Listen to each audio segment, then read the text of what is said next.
Ela, Mistério no Coração da África, do escritor britânico Henry Rider Haggard, com adaptação livre minha.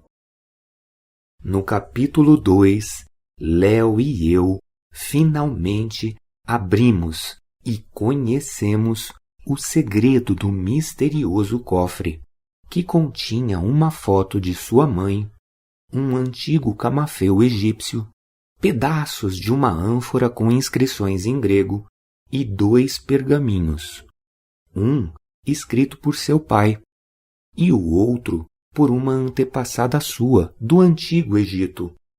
Sua leitura nos contou a história de um crime, de uma promessa de vingança que atravessou gerações e de uma investigação de seu pai em pleno coração da África, que não conseguiu resolver o mistério. Decididos a desvendá-lo, embarcamos num navio que, no meio de uma tempestade, naufragou na costa africana. Felizmente, nós sobrevivemos. Capítulo 3 – Aventuras em solo africano.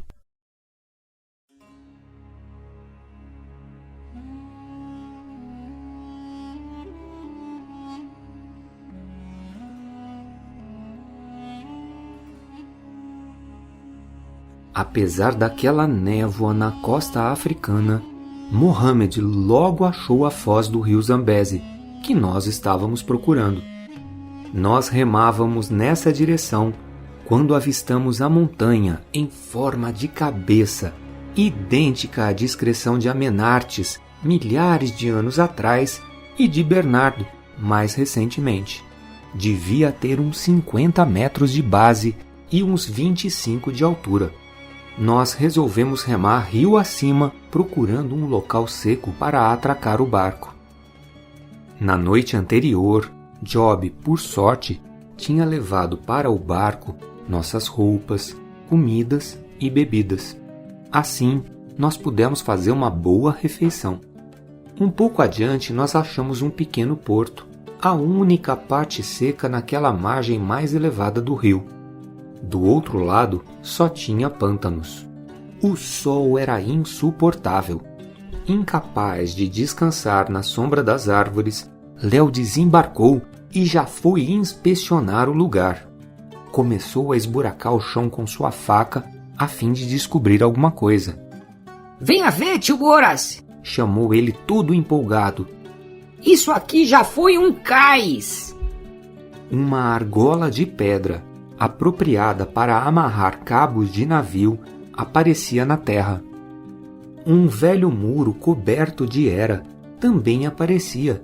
Ele foi feito pela mão do homem, pois os blocos eram ligados por argamassa.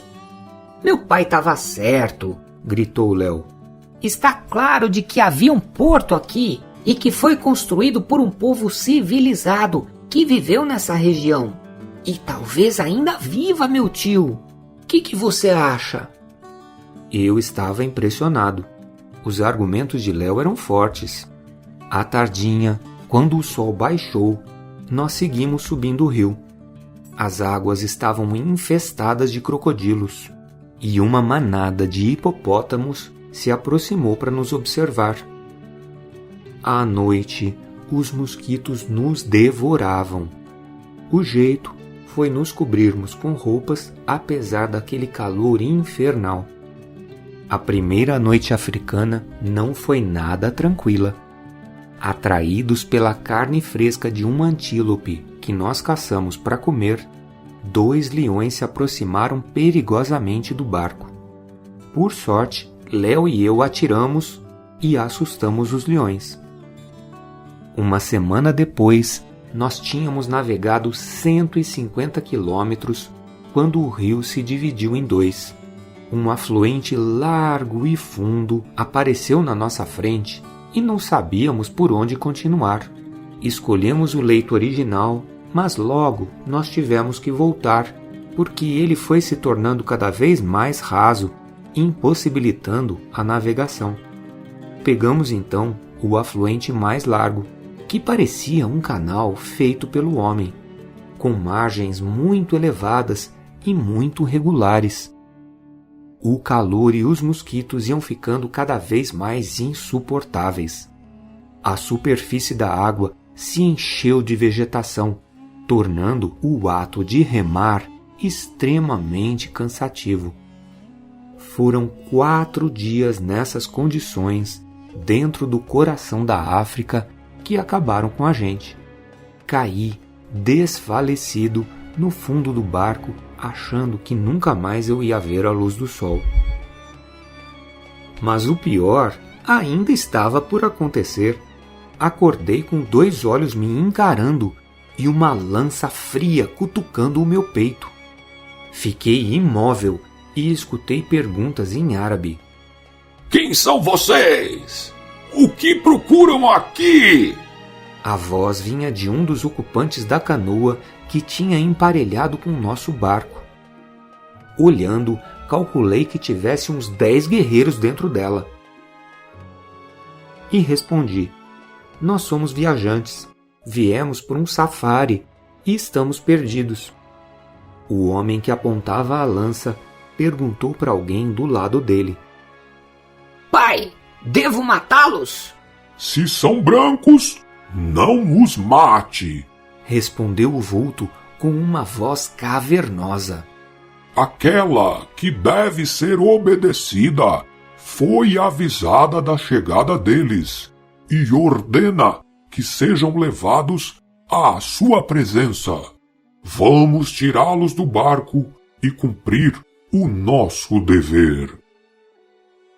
Fomos arrancados da embarcação e acomodados em liteiras, cada uma delas suspensa nos ombros de 2 homens. Na margem do rio tinha mais de 50 guerreiros armados. Só Mohamed, que não era branco, teve que seguir a pé. Se eu não soubesse que éramos prisioneiros, eu até estaria feliz, porque o interior da liteira era muito confortável. Além disso, era muito agradável ser carregado, escutando os guerreiros que cantavam. Adormeci e acordei quando o sol já estava bastante alto. Acho que devo ter dormido umas 8 horas, pensei. Afastei a cortina da liteira e olhei em volta. Nós estávamos atravessando uma trilha muito estreita dentro do Pantanal. Aqueles guerreiros eram altos, tinham no mínimo 1,80 m de altura. Eram magros e a cor da pele deles era bronze, mas os cabelos não eram encarapinhados como os dos negros. Eram lisos, caindo pelos ombros. Falavam árabe e alguma coisa neles me lembrava os orientais. Está acordado, homem branco! Reconheci na liteira ao lado aquele vulto que parecia ser o chefe do grupo. Sim, senhor, respondi tratando respeitosamente. Vejo que falam o idioma árabe e que têm boas maneiras, disse o velho. Mas não acredito que tenham vindo aqui para um safari, como me disseram ontem. Como é que você se chama? E quem é o seu povo? Arrisquei perguntar. Meu nome é Bilali, e somos Amahajer, o povo dos rochedos, disse ele. Para onde você está nos levando? Em breve você saberá, estrangeiro. Paramos um pouquinho adiante, num lugar que parecia ser a cratera de um vulcão extinto. Saímos das liteiras e Mohamed, cansado, veio para perto de nós. Nós estávamos na entrada de um corredor que levava para um imenso subterrâneo. Percebi que alguns dos homens na fila não tinham a mesma cor dos primeiros. Tinham uma pele tão escura quanto a de Mohamed. E o mais estranho foi ver um grupo de mulheres bonitas, sorridentes, chegando até nós.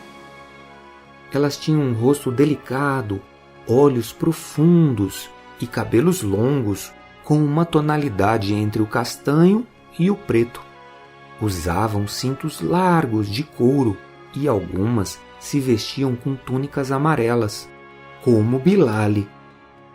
Mais tarde eu soube que essa cor significava que eles eram membros da nobreza. Como sempre acontecia na Inglaterra, Léo se transformou no centro das atenções femininas. Aquelas mulheres suspiravam, deslumbradas, enquanto meu filho adotivo tirou o chapéu, deixando seus cabelos louros e compridos caírem até os ombros. A mais bela das mulheres, que vestia uma daquelas roupas amarelas, se aproximou de Léo e deu um apaixonado beijo. Fiquei com medo que algum pai ou algum marido ciumento viesse nos matar, mas isso não aconteceu. Pelo contrário, a jovem continuou beijando Léo, e ele, pensando que o beijo fosse o cumprimento entre os membros daquela tribo, retribuiu com prazer.